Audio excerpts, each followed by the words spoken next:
इदं सुरूपं तथा वा कलत्रं यशश्चारुचित्र धनं मेरुतुल्यम् मनश्चेन लग्नं गुरोरङ्घ्रिपद्मे ततः किं ततः किं ततः किं ततः किम्. श्री गुरुभ्यो नमः.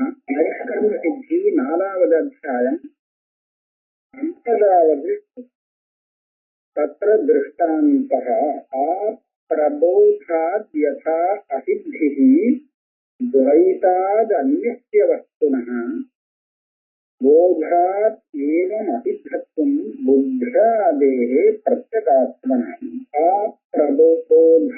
प्रबोधन तत्व साक्षात्कार ஆத்ம தத்துவ சாட்சா்காரத்தை வாங்கிக்க வேண்டியது.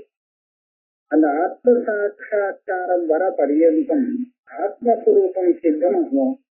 துவைத்தாத அந்நிய வஸ்துனா, துவைத்தம் தான் நமக்கு தெரியுமே தவிர துவைத்தமா இல்லாத ஒரு வஸ்து, அதாவது அத்வைத்தம் சித்தமாகுமா?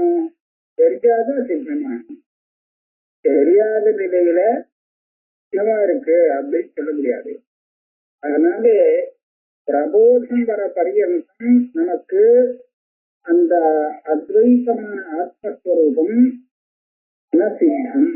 சித்தமாக இல்லை. ஆனா பிரபோதம் ஆத்மஸ்வரூபத்தை புதுசாக உண்டாக்கி கொடுக்கிறது அப்படி ஒண்ணும் இல்லை. இருக்கிற ஆத்மஸ்வரூபத்தை அது தெரிவிக்கிறதே தவிர அது புதுசா ஒண்ணு கொண்டு வந்து கொடுக்கல ஒரு ஆத்மஸ்வரூபத்தை.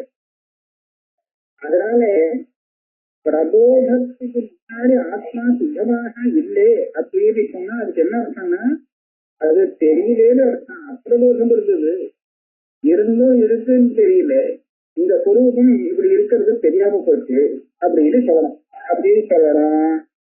அப்ப அதே மாதிரி இந்த பிரபோதம் இருக்குன்னு வச்சுங்க. அப்ப என்ன ஆகும்? போதாதேவன் அசித்தத்துவம் புத்தியாதே பிரத்யேகாத்மனா போதா. அந்த பிரத்யேகாத்ம ஸ்வரூபம் இருக்கே, துவைதாத அத்விதீயமான பிரத்யேகாத்ம ஸ்வரூபம், இது தெரிஞ்சதுக்கு அப்புறம் இதுக்கு முன்னாடி தெரிஞ்ச துவைத்தம் இருந்தது அது காணாம போயிடும். அது சித்தமா இல்லைன்னு. அது அப்படிதானே. அந்த ரஜுல சர்ப்பத்தை பாக்குறானே, அவன் சர்ப்பம் பார்த்துட்டு இருக்கிற பரியந்தான் அவனுக்கு அங்க ரஜ்ஜு இருக்கான்னு கேட்டா இல்லைன்னு. ரஜ்ஜுவை பத்தி தெரியாது அவனுக்கு. ஆனா எப்ப ரஜ்ஜுவை பார்ப்பானோ அப்ப அங்க சித்தமா சர்ப்பம் இருக்கா, சர்ப்பம் சித்தமா இருக்கா அப்படின்னு கேட்டா இல்லைன்னு. ரஜ்ஜுவை பார்த்ததுக்கு அப்புறம் ஏற்கனவே பார்த்த சர்ப்பம் ஏற்கனவே கூட இல்லைன்னு. ஏற்கனவே தெரியாம இருந்தது ரஜ்ஜு அப்படிங்கிறது தெரியும். ரஜ்ஜு இல்லைன்னு ஆகாது. அப்புறம் அப்ப தெரியல, தெரியாம இருந்தது. சர்ப்பம் முன்னாடி கூட இல்லை, இப்போ இல்லை, முன்னாடி எப்பவுமே இல்லைன்னா. அப்ப அதே மாதிரி ஆத்ம தத்துவ சாட்சா்காரம் வர பரியந்தம் இந்த ஆத்மஸ்வரூபம் இவனுக்கு தெரியாம இருந்தது. ஆத்ம சாட்சா்காரம் வந்ததுக்கு அப்புறம் அதுக்கு விபரீதமான துவைத்தம் இருக்கே, புத்தியாதி துவைத்தம், அது இல்லாமலே போகாதேவன் அசித்தத்துவம் புத்தியாதே பிரத்யேகம் பாதம்னு சொல்லப்பட்டது. ஆத்ம சாட்சா்காரத்தினாலே அனாத்மாவுக்கு பாதம் அப்படின்னு சொன்னா அது எப்பவுமே இல்லை அப்படின்னு தெரியுது. ஏவம் வித்வான் ஆன உபாதான சூன்யம் ஆத்மானம் ஆத்மனி பஷ்யன்னு. இப்ப இந்த ஆத்ம சாட்சா்காரம் வந்தா அவனுக்கு வித்வான்னு பேரு. அவன் எதை பார்க்கறான்? ஆத்மஸ்வரூபத்தை பார்க்கறான். ஆத்மஸ்வரூபத்தை வேற எது சம்பந்தமும் இல்லாத பார்க்கறாங்கிறது ஆத்மனி பஷ்யன்னு வருது. அடுத்த ஆனோபாதான சூன்யம் அப்படின்னு பார்க்கணும். இந்த ஆத்மா வேணும்னு எடுத்துக்கிறது, வேண்டாம்னா விடுறது, இது எதுவுமே பண்ண முடியாது. ஆனம் உபாதானம் இதுக்கெல்லாம் சம்பந்தப்படாத விஷயம். அப்பேற்பட்ட இந்த ஆத்மஸ்வரூபத்தை பார்த்து என்ன பண்றான்னா சர்வமேவ அனுஜானாதி சர்வமேவ நிஷேததி வேதாத்மலாப அனுஜ்ஞாஸ்ய அவன் எல்லாத்தையும் ஒத்துக்கிறான், எல்லாத்தையும் நிஷேதம் பண்றான். அப்படின்னா என்னது? ஒத்துக்கிறான்னா இருக்குன்னு ஒத்துக்கிறான், நிஷேதம் பண்றான்னா இல்லைன்னு ஒத்துக்கிறான். இருக்குன்னு ஒத்துக்கிறான்னா இல்லைன்னு எப்படி ஒத்துக்க முடியும்? எல்லாம் இருக்குன்னு ஒருத்தன் சொன்னான்னா ஆமா இருக்கு. ஆனா என்ன இருக்குன்னு கேட்டா ஒண்ணுமே இல்லை. சர்வம் அனுஜானாதி சர்வம் நிஷேததி. இந்த வாக்கியம் புரியலையே.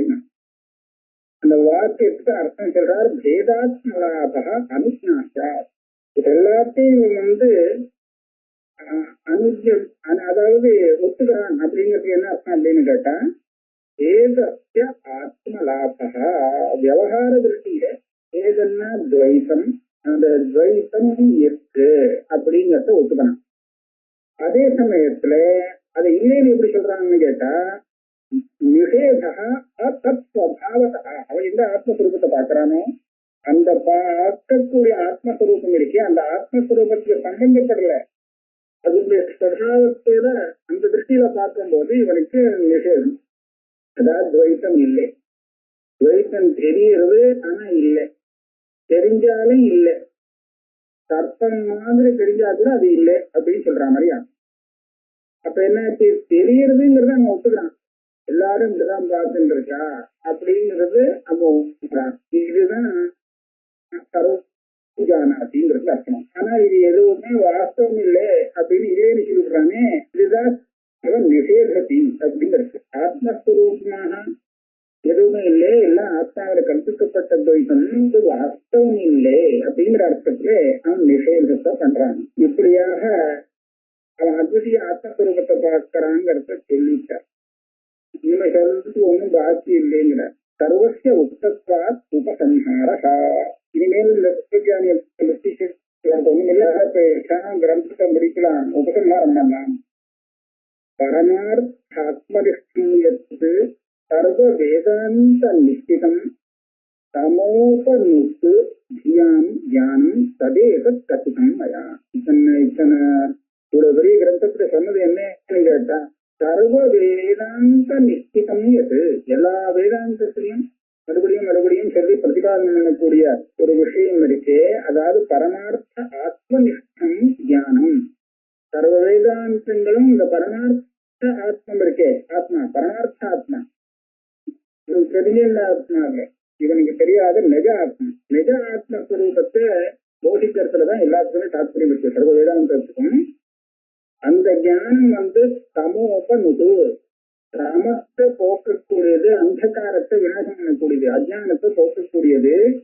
புத்தியுடைய அஜானம் சாதாரண இருக்கையில புத்திக்கு உள்ள ஆந்தரமான அஜானம்னு அதான் சொல்றது. அந்த அஜானத்தை போக்கக்கூடியது.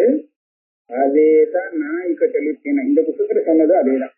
வேதாந்தம் சொல்லி கொடுத்த அதே விஷயத்தை பத்தி தான் நான் இங்க சொல்லியிருக்கேன். ததேத கசிதம் மயா ஏதாவதிக உக்தம். மறுபடியும் ஒரு தடவை சங்கிரகம் பண்ணி சொல்லிடுறார். இதுவரையில் இங்க சொன்னது என்ன, இப்ப சொன்னதை நம்ம எப்படி புரிஞ்சுக்கணும். நேக ஆத்மவித்து மதன்யோஸ்தி மத்தः அஜ்னோஸ்தி கஷ்டன யஜானன் விஜானாதி யஹ சஹ பிரம்மவித் உத்தமः.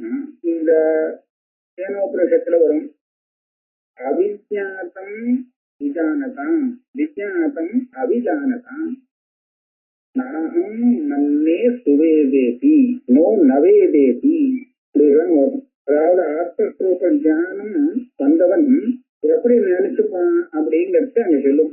அது எதுக்காக சொல்லணும் அப்படின்னு கேட்டா அவன் எப்படி நினைச்சிட்டு போனான் அப்படின்னா நாம அதுக்கு விபரீதமா தெரிஞ்சுவிடக்கூடாதுங்கிறதுக்காக அவன் இப்படி தெரிஞ்சுப்பான்னு சொல்றது எதுக்காகன்னு சொன்னா அதுக்கு விபரீதமா நம்மளுடைய ஞானம் ஏற்பட்டதுன்னா அது நம்ம கண்டுபிடிக்கலாமோ தப்பான ஞானம்னு அதுக்காக சொல்றது.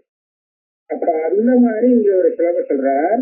நேஹாத்மவித்து மதன்யோஸ்தி இது விஜானாத்தியில கேட்கணும். அவன்கிட்ட கேட்கணும், இப்ப ஆத்மஜானியா ஆத்மஜானிட்ட கேட்போம், நீங்க ஆத்மஜானி உங்களை போல வேற ஆத்மஜானிகள் இருக்காளா அப்படின்னு கேட்டா இல்லைன்னு சொல்லிடுவேன். நேக ஆத்மவித்து மதன்யா, என்னை தவிர்த்து ஆத்மஜானியே கிடையாது அப்படின்னு சொல்றோம். நேக ஆத்மவித்து மதன்யா. அப்போ பாக்கி எல்லாரும் முட்டாள்களா அஜ்ஞம் தானே அப்படின்னு சொன்னா நம்ம அர்த்தக அஜ்ஞா தனியா ஒரு அஜ்ஞானி கூட கிடையாது. இப்ப என்னை விட பெரிய ஆத்மஜானி இல்லை, என்னை தவிர்த்து வேற ஆத்மஜானியே கிடையாது அப்படின்னு ஒருத்தன் சொன்னா அவன் ஒரு அகங்காரத்தினால கூட அப்படி சொல்லலாம்னு நமக்கு தோணும் இல்லையா? ஆனா இந்த ஆத்ம ஞானி அப்படி சொல்லல. உங்களை அந்த அவரை தவிர்த்து அஜ்ஞானி யாராவது இருக்காரா அப்படின்னு கேட்டா அதையும் இல்லைன்னு விடுறான். மத்தகா அஜ்ஞா அஸ்தி கஷ்டனா, என்னை காட்டிலும் தனியாக ஒரு அஜ்ஞானியும் கிடையாது. இது அஜானன் விஜானம். அஜானன் விஜானம் அதாவது அந்த ஆத்மஸ்வரூபத்தை இவன் தெரிஞ்சுதான் அப்படின்னு சொன்னா அந்த ஆத்மஸ்வரூபம் விஷ்ணு இல்லையா கூட அப்படின்னு கேனோபட்சத்துல சொல்றாரு. அப்படி தெரிஞ்சுட்டா தப்புன்னு. ஆத்மஸ்வரூபம் நல்லா தெரியுது தெரிஞ்சுட்டேன் அப்படின்னு சொன்னா போறல இன்னும் கொஞ்சம் விசாரம் பண்ணணும் ஆத்மஸ்வரூபத்தை பத்தின்னு சொல்றார் கேனோபட்சத்துல. அப்ப அந்த விஷயத்தை சூச்சனம் பண்றார். அஜானன் விஜானாதி, ஆத்மாவை பற்றி தெரிந்து கொள்ளாமல் ஆத்மாவை தெரிஞ்சு கொள்கிறார். அதாவது அதை பத்தி தெரிஞ்சுக்கிறதுன்னு சொன்னா அதை இவனுடைய தியானத்துக்கு விஷயமாக்கி கொள்வது. அப்படி பண்ணல. இவனுக்கு சொப்பிரகாசமா ஆத்மஸ்வரூபம் பாக்கியம் இருக்கு, அது புரிஞ்சுட்டான். அதனால ஆத்மாவை ஆத்மவித்துனா ஆத்மானம் ஜானாதி, ஆத்மானம் வேசிக்கு ஆத்மவித்துங்கிறது அப்படி அர்த்தம் சொல்லக்கூடாது. ஆத்மைவ ஆத்மவி, ஆத்மாவாகவே ஆத்மாச்சாத்தோ நித்யா ஞானஸ்வரூபமான ஆத்மா, அந்த ஸ்வரூபத்துல இருந்து அவன் பார்க்கிறான். எப்படி அவன் பார்க்கிறானோ சக பிரம்மவி உத்தமனா, அவன் பிரம்மவித்துல பெரிய ரொம்ப உத்தமமான பிரம்மி. அப்படின்னா என்ன அர்த்தம்? என்னை விட பெரிய ஆத்ம ஜானி யாருமே இல்லை, என்னை விட்டா வேற ஆத்ம ஜானி இல்லைன்னு சொல்றவனும், என்னை போல ஒரு என்னை விட்டா வேற அஜ்ஞானியும் இல்லைன்னு சொல்றானே, இது எப்படி சொல்ல முடியும் அப்படின்னு கேட்டா, இந்த ஒரே ஒரு ஆத்மஸ்வரூபத்தை தானே இவன் பார்க்கிறான். இந்த ஆத்மஸ்வரூபத்தை எல்லா இடத்துலயும் இவன் பார்த்துட்டான்னு சொன்னா இவனுக்கு தன்னை காட்டிலும் வேற ஒரு ஆத்மா ஆத்ம ஞானியாக இருக்கிறது தெரியுமோ? தெரிய முடியாது. ஆத்ம ஞானின்னா இவன் ஒருத்தன் தான், ஒரே ஒரு ஆத்மா தானே இருக்கு, அந்த ஆத்மா தான் ஆத்ம ஞானி. அப்போ மத்தகா அந்நகா, என்னை காட்டிலும் வேறான இன்னொரு ஆத்ம ஞானி அப்படின்னு அவன் பதப்பிரயோகம் பண்றது தப்புன்னு நினைக்கும். இன்னொருத்தன் ஆத்ம ஞானின்னு எப்படி சொல்ல முடியும்? சரி, அப்பனா மற்றவாள் நீ அஜ்ஞானியாக பாக்குறியான்னு கேட்டா ஒரே ஒரு ஆத்மா ஸ்வரூபம் தானே தெரியுது. எல்லா பிராணிகள்லயும் எல்லா சரீரத்திலும் ஒரே ஆத்மஸ்வரூபத்தை பார்க்கிறவங்க இருக்கானே, அவனுக்கு அஜ்ஞானம் எங்கே தெரியும்? யாரு அஜ்ஞானியும் அவன் பார்ப்பான்? அஜ்ஞானியா இருக்கிறவன் பிரதி சரீரத்திலையும் ஆத்மாத்தனத்திலையும் இருக்குன்னு நினைச்சிட்டு இருக்கான். அதனால அவன் வித்தியாசப்படுத்தி பார்க்கறான், நான் ஜானி அவன் அஜ்ஞானி அப்படின்னு. இவனுக்கோ சரீரங்கள்ல எல்லாத்திலையுமே சர்வபூதேஷு ஆத்மானம் ஒரே ஆத்மஸ்வரூபத்தை பார்க்கிறான். அப்ப எங்க அஜ்ஞானி இருக்கான்? இல்லைன்னு சொல்ல வேண்டியதான். மத்தகா அஜ்ஞா அஸ்தி கஷ்டனா, மத்தகா அந்யா, என்ன காட்டிலும் வேறாக ஒரு அஜ்ஞானி இருக்கானா? இல்லை. என்ன போல என்னை காட்டிலும் வேறான ஒரு அஜானியும் இல்லை, என்னை காட்டிலும் வேறான அஜ்ஞானியும் இல்லை. நீ அஜானி அஜ்ஞானின்னு யாரு சொல்றியோ அது ஆத்மாவாக இருந்தா நான் ஒருத்தன் தான். இப்படி தெரிஞ்சுக்கிறவன் பிரம்மவிதுத்தனா. சங்கேதமா சொல்ல போனா சர்வபூதேஷு ஆத்மான்னு சொல்லி எல்லா சரீரங்களையும் ஒரே ஆத்மஸ்வரூபத்தை பார்க்கிறவன் இந்த ஆத்ம ஞானி, இவன் பிரம்மவிதுத்தனா சொல்லப்பட்டது.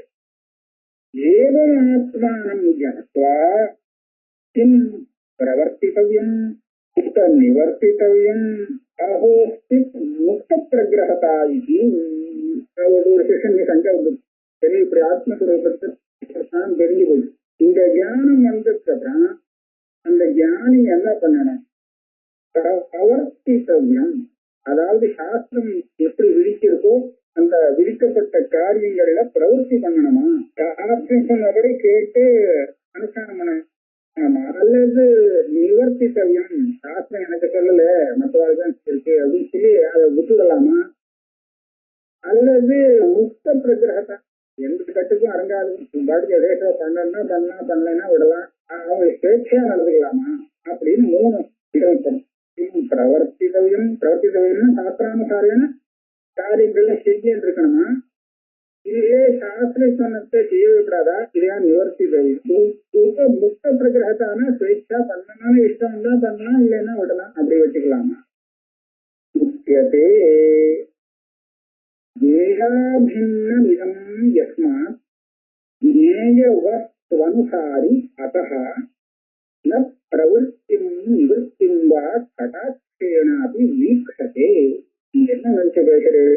ஞானம் வந்ததுக்கு அப்புறம் என்ன செய்யணும், பண்ணணுமா வேண்டாமா, பிரவர்த்தித்தவையும் நிவர்த்தித்தவையும் எல்லாம் பேசுறது. இது அப்படி வரவே வராது. ஏன்னா ஜேயாபின்னம் இதம் யஸ்மா, இப்ப மற்ற விஷயங்களை எவன் தெரிஞ்சுட்டானோ அந்த ஞானி ஜேய அபின்னமா இருக்க மாட்டான். ஒரு கடத்தை பத்தி நல்லா தெரிஞ்சுட்டான்னு சொன்னா இவன் கடவித், இந்த கடவிட்டு கடவா இருக்க மாட்டான். ஏன்னா அவனுக்கு ஜேயமான கடம் வேற, இவன் வேற. வேற மற்ற எல்லாத்தையும் நீங்க எதை எடுத்துட்டாலும் அந்த சாஸ்திர வித்துன்னு சொன்னா சாஸ்திரம் வேற, இவன் வேறதான். ஆனா ஆத்ம வித்துல அப்படி இருக்க முடியாது.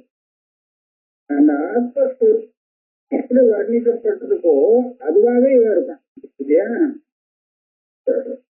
அதாவது உபனிஷத்துல எந்த மாதிரியான ஒரு ஆத்மஸ்வரூபம் நிரூபணம் பண்ணப்பட்டதோ அதை உபனிஷத்து மூலமாக தெரிஞ்சிருந்தானேயானால் இவன் என்னவான்? அந்த ஆத்மாவாகவே தான். ஏன் இவன் தனியா இருந்துட்டான்னு சொன்னா இவன் தெரிஞ்சே இல்லைன்னா ஆத்மாவே இல்லைன்னா.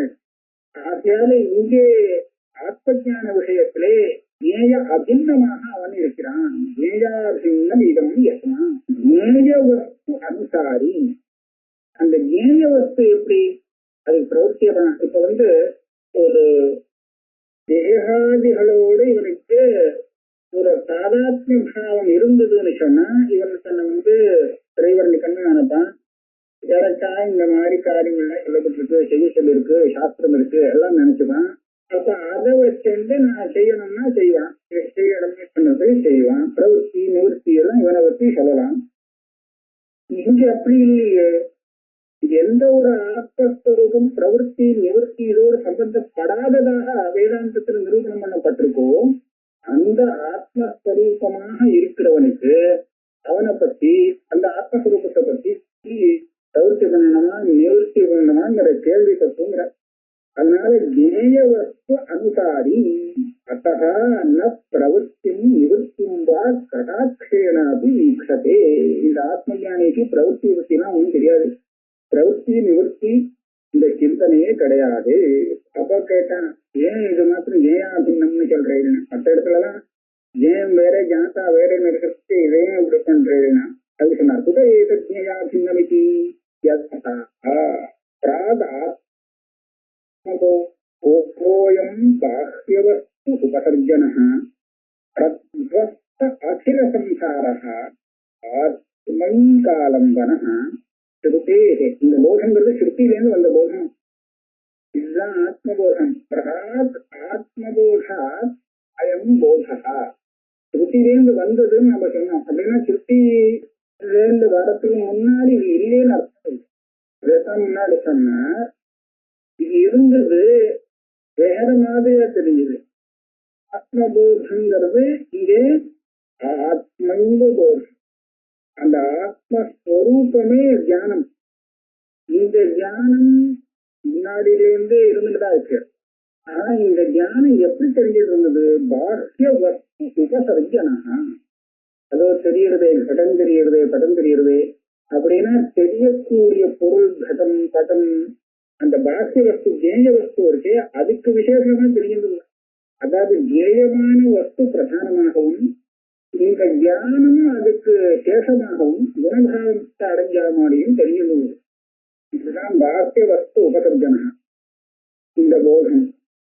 ஆனா எப்ப ஸ்ருதியால இவனுக்கு நஜபோதம் வந்திருக்கோ அப்போ பிரத்வஸ்த அகில சம்சாரா. இந்த போதம் என்ன பண்ணுது? இவனுடைய சம்சாரத்தை அகிலம் முழுக்க நிறுத்தி பண்ணி கொடுத்து. அப்ப இந்த போதத்துக்கு என்ன விஷயம்? அத்திடம் விஷயம் ஆத்மைகாலம்பனா. இந்த போதம்னா ஆத்மஸ்வரூப போதம். இந்த ஆத்மபோதத்துக்கு ஆத்மஸ்வரூப போதத்துக்கு விஷயம் தனி கிடையாது. அதனாலதான் ஜேய அபின்னஹா. ஜேயம்னு நாம் பேச்சுக்கு சொல்லலாமே தவிர்த்து அந்த ஜேயமும் இந்த போதமும் தனி இல்லை. ஆத்மாவே போதஸ்வரூபமாக இருக்கு அப்படிங்கறதான் இங்க வச்சுக்கணும். அதனாலதான் ஜேய அபின்னம் சொல்லப்படும். இதே ஜேயாபின்னேன சம்புத்தங்கிறது கௌடபாதகாரிக்கையிலையும் வருது. ஏவம் அவகத பரமார்த்த தத்துவஸ்ய ந சேஷசேஷி பாவः தத் காரணஸ்ய உச்சாரிதத்வாத் இத்யாக. இப்படியாக இந்த பரமார்த்த தத்துவத்தை தெரிஞ்சுட்டானே, ஆனால் இவனுக்கு தெரிஞ்ச இந்த பரமார்த்த தத்துவம் இருக்கே, இனிமேல் இது சேஷசேஷி பாவத்தை அடையாது. சேஷசேஷி பாவம்னா என்ன? இது பிரதானம், மற்றதெல்லாம் இதுக்கு அங்கம் அப்படியோ, இல்ல மற்றது ஏதோ ஒன்று பிரதானம் அதுக்கு இது அங்கம்னோ, இந்த அங்காங்கி பாவம் கிடையாது.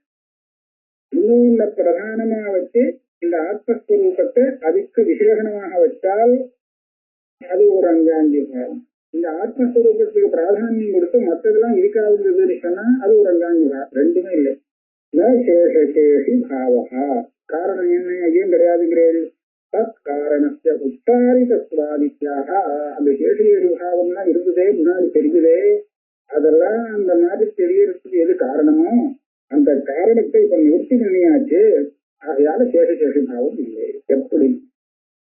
இத்தியாக வாஸ்தவேனைவ விருத்தேன நிருநத்தியதோ பவம் நிவர்த்திமபி மிருத்தனாதி சம்யக் போதா பிரவருத்திவத்து.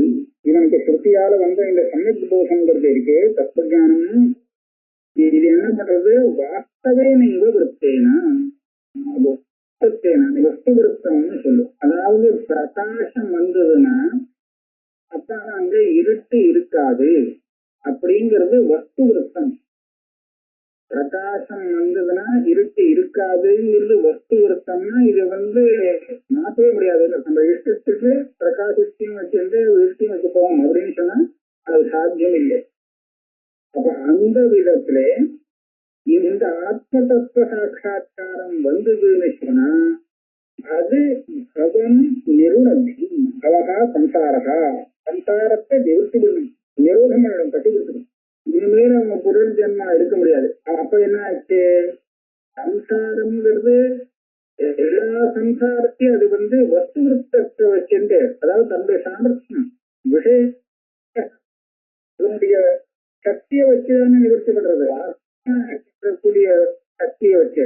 அப்படியானால் இது இனிமேல் பிரவருத்தி வரும். அவனுக்கு பிரவருத்தி வரத்துக்கு என்ன வேணுமோ ஏத ஜானம், அந்த ஜானத்தை இது இல்லாத விடுறது.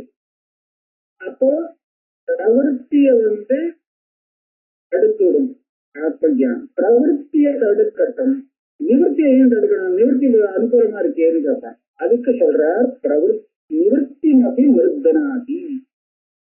நிவர்த்திய கூட இதை தடுத்து விடும். ஏன்? பிரவர்த்திக்கிறதோ நிவர்த்திக்கிறதோ இது ரெண்டுமே எப்ப சொல்லலாம் அப்படின்னு கேட்டா துவைத்தம் இருக்கும்போதுதான் சொல்லலாம். ஏன்னா நிவர்த்திக்கு எதிரிருந்து நிவர்த்திக்கான்னு ஒரு விஷயம் தேவைப்படுது. ஏதோ காரியம் பண்ணிட்டு இருந்தா அந்த காரியத்தை பண்ணத்தை நிறுத்தினான் அப்படின்னு சொன்னா இவனுக்கு நிவர்த்தி சொல்லுவோம். இந்த நிவர்த்தி எதிலேருந்து வந்ததுன்னா அவன் பண்ணிட்டு இருந்த காரியத்திலிருந்து நிவர்த்தின்னு சொன்னான். இப்ப அத்விதீய ஆத்ம சாட்சா்காரம் வந்தவனுக்கு ஆத்மாவை தவிர்த்து வேற எதுவுமே இல்லைன்னு ஆரம்பிச்சுக்கிறான். இவனுக்கு எதுலேருந்து நிவர்த்தி சொல்றது? அதனால இது தெரிஞ்சு போச்சுன்னு சொன்னா இது பிரவருத்திக்கு எப்படி பாதகமாக ஆறுதோ, பாதத்தை ஏற்படுத்துறதோ நிவர்த்திக்கும் பாதகம் தான். அதனால நிவர்த்தி மதி மிருத்தனாதி.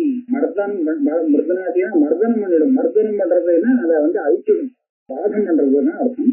இந்த சமயக் போதமானது ஆத்ம சாட்சா்காரம் பிரவருத்தி நிவர்த்தி ரெண்டையுமே பாதிச்சு விடுறது. சகிருத ஆத்ம பிரசூத்தியைவ நிருணத்தி அகிலம் பவம் சாந்த மாத்திர நிராசேன ந ததஹ அன்யதா மதிஹி. இது ஒரே ஒரு தடவை தான் இந்த ஆத்மஞானம் பிறக்கணும். ஒரே தடவை இந்த ஆத்ம பிரசூதி, இந்த ஆத்ம போதங்கிறது சமயக் போதங்கிறது உண்டாகும். திருப்பி திருப்பி வரவே வேண்டாம். ஏன்னா ஒரு தடவை வந்தாலே நின்றுடும். ஒரு தடவை அஜானத்தை போக்கியாதுன்னா அப்புறம் இதுதான் இருக்கும். அதனால ஒரு தடவை வந்தாலே அகிலம் பவம் நிருணத்தி. அதில் கொஞ்சம் கொஞ்சம் சம்ஹாரத்தை நிவர்த்தி பண்ணியது, அப்புறம் மறுபடியும் வந்தது, கொஞ்சம் பலமா வந்து இன்னும் கொஞ்சம் நிவர்த்தி பண்றது. அப்பப்போ நடுப்புற ஆத்மபோதம் வந்து சம்சாரத்தை நிவர்த்தி பண்ணல. ஒரே ஒரு தடவை வந்தது மொத்த சம்சாரத்தையும் நிவர்த்தி பண்ணிட்டு போகுது. அதான் இங்க சொல்றார், சகிருதாத்ம பிரபூத்தைவ நிருணத்தி அகிலம் பவம் தேன் அனந்த மாத்திர நிராசேனா.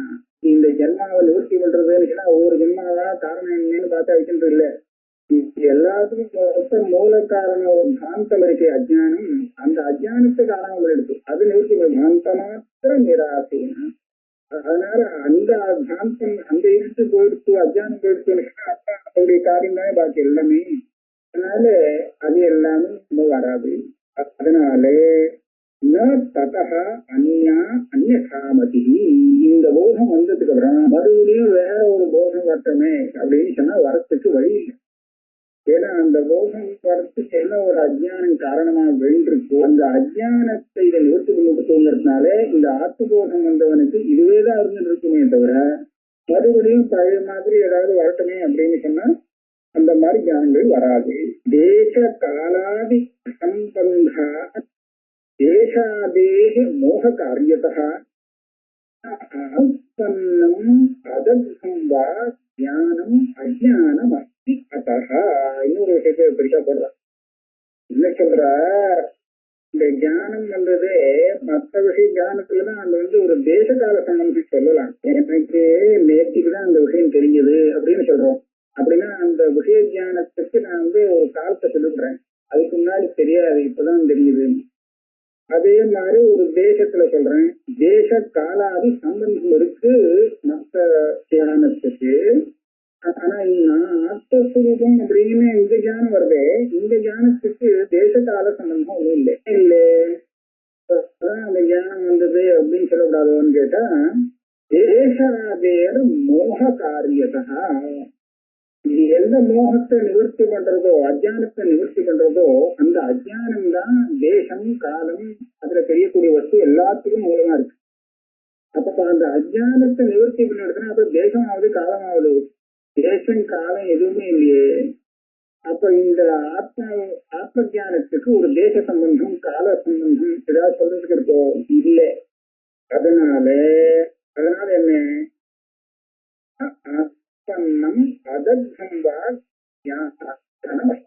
இப்ப சொன்ன அஜ்ஞானம், இப்ப சில ஜானமும் சரி அஜ்ஞானமும் சரி ரெண்டுக்குமே சொன்னாங்களா யதார்த்தமா வச்சுக்கணும். இந்த ஜானம் இதுக்கு முன்னாடி வரலையோ, வரலன்னு சொல்லக்கூடாது.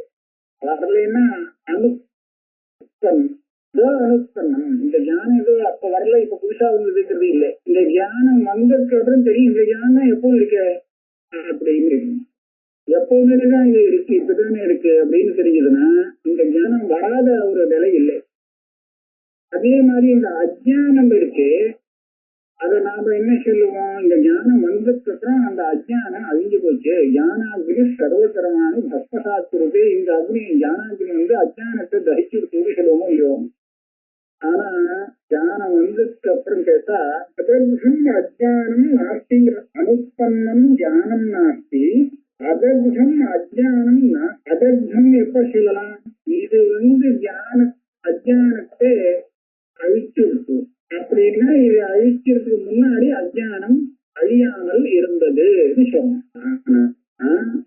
இந்த ஞானம் அஜ்ஞானத்தை பாதிச்சு சுத்தி ஞானம் அதுல ஏற்கனவே வந்த ரஜத ஞானம் வந்ததே, அந்த ரஜதத்தை அழிக்கல. அழிச்சதுன்னு சொன்னா இது அழிக்கிறதுக்கு முன்னாடி இருந்ததுன்னு சொல்லலாம். நீங்க என்ன பண்ணீங்கன்னா பாதிதம் இல்லவே இல்லை, ரஜத்தமே இல்லை, நான் தான் சும்மா பிரமிச்சு போயிட்டேன் அப்படின்னு சொல்றா இல்லையா. அதனால அது பாதங்கிறது திரைகாலிக நிஷேதம், எக்காலத்திலயுமே இல்லை அப்படின்னு தெரிஞ்சுக்கிறதுக்கு அந்த ஞானத்துக்கு பாதிங்க போயிடும். அத போல இங்க அஜானத்தை இந்த ஞானம் அழிக்கிறது சாம்பலாக்குறது அப்படின்னு அர்த்தம் இல்லை, பாதிச்சு விடுறதுன்னு அர்த்தம். ஆக இந்த ஞானம் வந்தாச்சுன்னா இந்த அஜானம் என்கிட்ட இல்லவே இல்லை, எப்போதுமே இல்லைன்னு ஆகும்.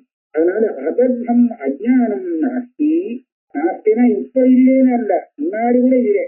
அதே மாதிரி உண்டாகாத இந்த ஞானமும் இல்லை, இது எப்போதும் இருக்கு. இந்த ஞானம்னு சித்தமாயிடும். தன்ன ஞான इति क्लुष्ट मोह तत्कार्य रूपिणः सकलं निवृत्तेः बाध्यस्य किं कार्यम् அவசிஷ்யதே. இத பாதம்னு சொன்னதால நமக்கு ஒரு லாபம் கிடைக்கிறது. இந்த சமயஜானம்ங்கிறது சிகினா அக்னி. இந்த சமயஜானம் அப்படிங்கிற இந்த அக்னியாலே புலுஷ்டன தகிக்கப்பட்ட மோக, இதனால தகிக்கப்படுறது எது? மோகம், அஜ்ஞானம். அஜ்ஞானமும் சரி, அஜ்ஞானம் போச்சுன்னா அதனுடைய வேற காரியம் இருக்கே அதுவும். மோக தற்காரிய ரூபிணா சக்கர நிவர்த்தே. எப்படி ஞானம் ஒரே தடவை வருதோ அதே மாதிரி அஜ்ஞானம் ஒரே தடவை இது காரியத்தோடு சேர்த்து மொத்தமா போயிடுறது. போயிடுச்சுன்னு சொன்னா அதுக்குதான் பாத்தியம்னு பேரு. அப்புறம் கிம் காரியம் அவசிஷ்யத்தே. இதனுடைய வேலையை கொஞ்சமா பாக்கி இருக்குமோ அஜ்ஞான காரியம்? அஜ்ஞானமும் இருக்காது, அஜ்ஞான காரியமும் இருக்காது. வாஸ்தவே நீங்க விருத்தேன அவித்யாயா பிரத்யஸ்தா நகிஞ்சித் அவசிஷ்யத்தே இது உக்த பரிகாரம். வஸ்து விருத்தத்துல நம்ம பார்க்கும்போது அவித்யங்கிறது இப்ப இல்லை சொன்னா நகிஞ்சித் அவசிஷ்யத்தை. பிரகதாரண்யக உபனிஷத்துல 3வது அத்தியாயம் ஆர்த்தபாக பிரச்சனத்துல இந்த ஆத்ம ஞானம் வந்ததுக்கு அப்புறம் இவங்கிட்ட என்ன பாக்கி இருக்கும்னு ஒரு கேள்வி கேட்கிறார் ஆர்த்தபாகர். யாஜ்ஞவல்கிற பார்த்து யாஜ்ஞவல்கிற சொல்றார், நாமா பேரு தான் நிற்கும் அப்படிங்கிறார். அப்படின்னா என்ன அர்த்தம்? பாஷகாராளுக்கு வியாக்கியானம் பண்ணியிருக்கானா ஒண்ணுமே பாக்கி இருக்காதுன்னு. அதாவது இந்த ஞானம் வந்ததுக்கு அப்புறம் இந்த ஞானம் தான் இருக்குமே தவிர, ஞானம்னா ஆத்மஸ்வரூபம் தான், அதுதான் இருக்குமே தவிர இதுக்கு முன்னாடி வந்து தெரிஞ்ச விஷயத்துல ஏதாவது ஒண்ணு பாக்கி இருக்குமான்னு கேட்டா ஒண்ணுமே இருக்காது அப்படிங்கிறத அங்கே நிரூபணம் இருக்கு. அதனாலே இந்த அஜ்ஞானம் நிவர்த்தி ஆயிடுச்சுன்னு சொன்னா இந்த ஆத்மஸ்வரூபமான ஞானம் இருக்கே, இவனுக்கு அஜ்ஞானத்தினுடைய ஏதாவது கொஞ்சம் லேசம் கொஞ்சமா பாக்கி இருக்குமான்னு கேட்டா ஒண்ணுமே இருக்காதுன்னு. நகிஞ்சித் அவசிஷ்யதே இது உக்தஹ பரிகாரஹ. இப்ப சொன்ன அதாவது என்ன பாக்கி இருக்குன்னு கேட்டானா ஒண்ணும் இருக்காதுன்னு பதில் சொல்லியாச்சு. ஆனா அந்த ஆத்ம ஞானி ஜீவன் முக்தனாக இருந்துட்டு அவருக்கு வந்து விவகாரம் பண்ண வேண்டியிருக்க, உபதேசம் பண்ணணும் அவன் இல்லையா? இல்லைன்னா அந்த ஞான பரம்பரை விச்சின்னமாயிடும். அதுக்காக ஜீவன் முக்தின்னு சொல்றான். அப்ப என்ன பண்றது? அப்ப அதுக்காக மேல வருது அபரகா சம்பிரதாயிகா. ஆத்ம வித்தை எப்படி அப்படிங்கறத அடுத்தது சொல்லுவோம். அதாவது நமக்கு அந்த அஜ்ஞானம் அஜ்ஞான காரியம் பிரமெல்லாம் போனாலும் கூட ஒரு சில அம்சங்கள் ஒரு சம்ஸ்காரானுவர்த்தியாலே கொஞ்ச நேரத்துக்கு அனுஷ்டி வரும். தர்ப்பம் இருக்கா போல இருக்குன்னு நினைச்சு ஏமாந்து போனவன் அதை கண்டு ரொம்ப பயந்துதான் உடம்பெல்லாம் ரொம்ப நடுங்குது. இப்ப அது தர்ப்பம் இல்லப்பா அப்படின்னு சொல்லி புரிஞ்சுட்டு அப்புறம் கூட ஏற்கனவே வந்து அந்த நடுக்கும் ஓயறதுக்கு கொஞ்சம் காலம் எடுத்துக்கிட்டான். உடனே போக மாட்டேங்கிறது. தர்ப்பம் இல்லைன்னு தெரிஞ்சு போச்சு. ஆனாலும் வந்து அந்த நடுக்கம் வந்தது போறதுக்கு கொஞ்சம் டைம் தேவைப்படுறது. அந்த மாதிரியாக்க இவன் வந்து தத்திய தாவதேவத்திடம் யாவன் நவீனோக்கே அசசம்பத்தே ஜீவன் முக்தனா இருந்துருப்பான், எல்லாம் பார்த்துட்டு இருப்பான், நமக்கு எல்லாம் நடக்கும் அப்படிங்கிறது மேல சொல்லப்படுற. இது அபர சாம்பிரதாயிகங்கிறது 60வது ஸ்லோகத்திலிருந்து அடுத்த